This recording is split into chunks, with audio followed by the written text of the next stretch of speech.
Sir, can I have your leftovers? Senator John Neely Kennedy had just stepped out of a long committee meeting on Capitol Hill. It was late. The kind of quiet evening where even the city seemed too tired to argue. He was craving something warm and simple. So he stopped at a small, tucked-away diner he used to frequent before the political whirlwind consumed his life. The type of place with creaky booths, checkered floors, and a waitress who called everyone honey. He ordered a meatloaf special with mashed potatoes and sweet tea, sat in the corner booth, and finally allowed himself to breathe. The food came, steam rising, like comfort in the form of aroma. He was halfway through the meal when he noticed someone standing just outside the window, a boy, maybe 10 or 11, in a tattered hoodie, too thin for the cold. The boy wasn't begging or causing a scene, he was just watching.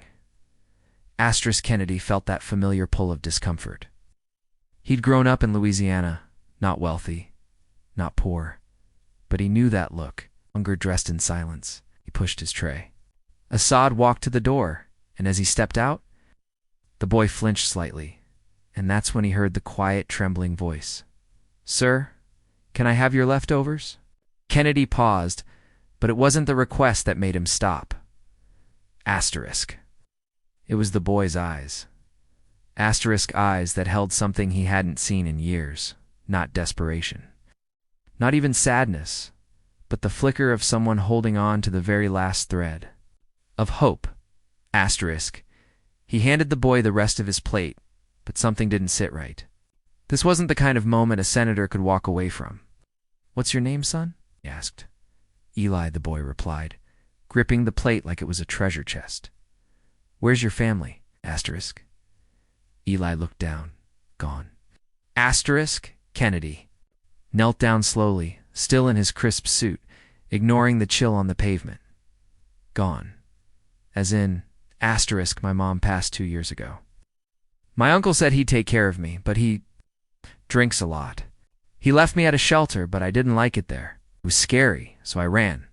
It was supposed to be just a quiet dinner. But now a child, barely old enough to understand grief, was explaining homelessness like it was part of a school assignment. Kennedy stood, his mind racing. Politics, policy debates, budget meetings, all of it felt like noise in this moment. Here was a boy, alone in the capital of the free world, asking not for help, but for leftovers. He reached into his pocket, pulled out his phone, and made a call. This is Senator John Kennedy. I need help right now. They waited in the diner, the boy eating quietly as Kennedy spoke to a local child welfare advocate he trusted. He didn't want this to become a media circus. No photos. No press releases. Just help. As Eli finished the food, he looked up, his cheeks red from warmth and food. You're not going to take me back to the shelter, are you? No, Kennedy said gently. Not unless you want to go. There's a better place. Safer. With people who care. Eli nodded, almost like he didn't believe it. And maybe he didn't. Not yet. The story could have ended there. But it did. Kennedy made sure Eli was placed in a foster home with a kind, retired schoolteacher who'd helped raise dozens of children over the years. She lived just outside of D.C., a small white house with a porch swing and a golden retriever named Murphy. But Kennedy couldn't forget him. Every month, he checked in. He even visited once, disguised in a baseball cap and hoodie, pretending to be an old friend of Mrs. Jenkins, the foster mom. Eli had made progress, started school again, loved science, especially astronomy. He talked about becoming an engineer one day. And then 2 years later, during a Senate hearing on education reform, Kennedy brought up a story. He didn't name Eli. He didn't have to. He spoke of a boy I met one night who reminded me why policy isn't just paperwork, it's people. Fast forward 6 more years, had a university scholarship gala in Baton Rouge. A young man stepped onto the stage to speak. He wore a simple suit, his voice firm but full of gratitude. My name is Eli Jenkins.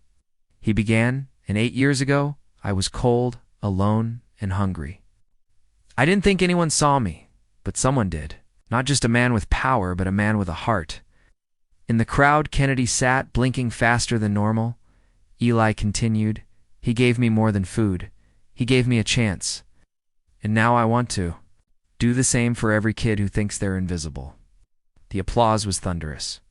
But Kennedy didn't clap. He just sat there, hands folded, quietly overwhelmed. Asterisk, because he knew.